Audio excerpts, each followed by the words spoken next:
Yo, what's crack-a-lacking, guys? Welcome back to Patched. I'm Sammy. And I'm Lucas. And today we're going to be reviewing the G-Wolves HSK Ace Edition. So thank you to G-Wolves for sending this out. Yeah. It's not a paid review or anything. They didn't pay us or anything. They just sent it out for us to test. And it is a sample version, as you guys can see. Yes, so they said to us that this is a very early pre-production model that they sent us. And it feels pretty darn good considering that. But there's a couple things we'd like to fix, and they sent us this in order for us to review, and then in order for you guys to actually make comments as well on what you think of it, what you think they should improve, or what you think they should do before it gets out to final production. Exactly. So we got this red color. First of all, let's go over the unboxing experience. To be honest, for me, it's kind of important, like somewhat important, you know, to be honest. Like, I just throw away the box after I get what's inside, you know. But for some people, it is pretty important. And we got the vaccine today, you know that mouse? Yeah. And then I was like, yo, this unboxing experience is terrible. You know, because it's literally just a cardboard box and then you get the mouse inside, and it was really bad. So it made me appreciate G-Wolves, which their unboxing experience is actually really nice. Yeah. You get a very, very thick cardboard box, which you open up with. That's annoying to do. And then you get an aluminum, like lunchbox like a nice style tin. We don't know exactly what's going to be in the final product or what the final box is going to look like. But we would imagine it to be something like this, because this is what the Hottie came in, the Hottie S, and a bunch of their other mice came in a similar sort of packaging. So it's nice. The sample, however, only came with the mouse, and then you got the brush very for important. dust. Yes, you know what I'm saying? You know what I'm saying? You gotta Yeah. keep it clean, you know? So anyways, of course, this is a very, very interesting shape. Never seen really anything like it. We saw another one that was made out of like carbon fiber, right? Yeah, there was some Kickstarter project. I think it was like 23 grams or something. We couldn't get our hands on one. So this is definitely an interesting take. The first of its kind that I've actually been able to get my hands on. Yes, so of course, let's get it started off with the shape, and it is half of a mouse. Look at that. And this mouse shape is primarily for fingertip or claw grip. Obviously, you can't palm this. There's no... I mean, you can if you want. Like, look at this. You can palm it, but it's very, very uncomfortable. You know? I don't know why you would, but you can. Yeah, but yeah, so obviously fingertip, it's actually very, very nice. And to be honest, when you're fingertip gripping, I guess claw grip most of the time, or I guess sometimes if it was a regular sized mouse, the mouse is actually like kind of on the bottom of your palm, and then you have the claw grip, right? For fingertip grip, only your fingertips are touching the mouse basically. So, I mean, you don't really need the entire back of the mouse on like a regular mouse chip, right? So this actually is a very innovative design in my opinion. And it works for some reason. It works very well. And I fingertip grip, Lucas fingertips, and it feels actually really nice. Yeah, the shocking thing about this guy is that the only thing that took getting used to about this guy was actually the weight. It wasn't really the shape for me, because I put my hand on it, I knew exactly what I had to do. You know, you fingertip it. And I actually brought over some of my friends who don't game at all, but they've used mice for school or what have you. And they immediately sort of figured that's how you hold it as well. They didn't go like this? No, they actually didn't. They didn't try it.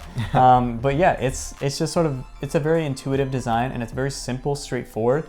And we'll talk about a couple of those things in a bit as well. Yes, and I mean, if you fingertip or I guess claw grip, you can go like this, right? So your fingertips are kind of like on top of it. But also, what I found is that the arch is kind of like very, very sharp. You know, so as you guys can see, it's a pretty steep and sharp angle, so you can kind of like rest your fingers right there as well. So I guess, what is this? Not a fingertip, but like a finger style grip, I guess? I don't know. Like a half of a palm grip? I don't know, but I did find myself doing this when I was like browsing the web or something. When I'm gaming, I'm going like this, right? But when I'm like kind of not gaming and just like kind of browsing the web, rest your hand down. You just rest your hand down like this, and it's actually not that bad. I mean, obviously I would prefer a full-size mouse for just like comfortable palm grip, but this was not that bad. So one thing that I did have to kind of get used to is, I guess like I just wasn't used to my pinky like being right here, because it kind of like goes behind the mouse a little bit, you know? So I had to get used to the feeling of that, because like your thumb and pinky are basically holding the mouse like this, you know? So once I got used to that, then it was okay for me, you know? Yeah, for sure. And we're gonna actually go over just a couple more points on this, and then we'll get into sort of the things that we think they should fix, and then some of the things that we think they should keep on the post-production model. Yes. As far as the buttons go, it feels like an Omron switch, I would imagine. I don't know exactly what's in there. We haven't opened it up or anything like that, but they feel all right. There's not a whole lot of wobble on there, not a lot of side play at all, so it feels like a solid click. Yeah, I would say it feels very similar to like the G Pro wireless or even like the Model O. It feels a little bit more tactile and hard as compared to the Model O, but it's still nice. There's not a lot of pre-travel and not a lot of post-travel. You might have some issues with double clicking, but I didn't have any issues. I'm just saying that because the pre-travel is very, very short. And those are the only buttons on this mouse 1 and 2, and I guess the scroll wheel. There's no side buttons, and that is a huge mistake in my opinion. That's a big one. That's a big one. And I get it. I know we want to keep the weight down, and it's cool to have such a lightweight mouse, but I need side buttons. That's the main thing.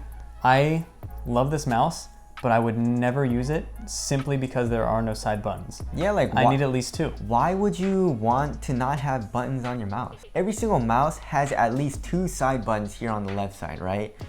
And that's literally the minimum requirement. Like, I'm sure everyone has something bound to those side buttons, and just not having that is just so annoying. And when I was testing it, I had to change binds and all that, and I had to relearn all my binds and all, like basically all my games, because there was no side buttons on it. So obviously, if you don't use your side buttons and you don't bind anything to them, that's not going to be an issue at all, but I'm sure most people do. So I feel like they should definitely add side buttons, and I don't think it's going to be an issue either. I mean, like where I place my thumb is kind of like, I guess it's more on the back end of the mouse, but still, they can add buttons right there. Yeah. It's not gonna be a huge issue. So, I don't know, I feel like that'll work out, right? Yeah, I would love to have side buttons on this. I think that's gonna miss out on a large market, just not having side buttons on this. Maybe we're wrong, maybe we're just like the only people that are using side buttons these days, but honestly, I feel like it's really a staple of the gaming community is you have side buttons if you have a gaming mouse. And I think that's a very important thing to have on there. So, I mean, that's gonna be a big point, that's definitely a large one. As far as the scroll wheel goes, very tactile, very good. It's got very good defined steps. The click is a little heavy, takes a little bit, I would say a little bit too much force to click it down. But that could be a good thing if you're not wanting like accidental presses. I would say make it a little easier to press down. And then as far as the skates go, they're using pure PTFE skates. The thickness of these skates are around average, so I would say it's gonna last you an average amount of time. And they're actually pretty fast, and not only do the skates make the mouse feel very fast, but it's also the weight. The weight is absolutely insane. There's 4 skates on each corner of the mouse, but as far as the weight goes, what is this, like 40 grams? I said 37 grams. 37 grams. Yeah, I'm getting 38 on my scale. Yeah, so super light, and it's literally one of the lightest feeling. Look at that. It's insane. Nuts. It's nuts. I mean, we've never tried anything like this on the channel. I mean, as far as the sensor goes, they're running a 3389 in here, and it feels good, feels very responsive. As well as the clicks, again, the clicks feel very responsive alongside the sensor. The weight is just, it's crazy. You immediately notice it when you pick up this mouse. I mean, it is a half a mouse, so I mean, you kind of expect it, but it's very cool. Yeah, although I wouldn't mind a couple extra grams for some side buttons. Yeah, I wouldn't mind it. And that's the plus about this this design, like this shape, is that you can shed off a lot of that weight too, like unnecessary weight. Of course, this is geared towards people that fingertip. So, I mean, if you fingertip, you don't need that, right? As far as the cord goes, they're using a braided or paracorded cable, and it's actually very nice, very loose cable. Really, it doesn't really get in the way or anything, so that's awesome. You know what'd be awesome is if they made this wireless. That'd be insane. That would be nuts. That would be crazy. Yeah. One thing I actually thought of as far as this, and this was just really spitballing here, but I do like to palm grip my mice when I'm just browsing the internet. So I thought, like, what if they put magnets on the back and just had a back, like, you know how Razer's mice, some of them you can flip off the side panels, a back that you could just magnetize on there.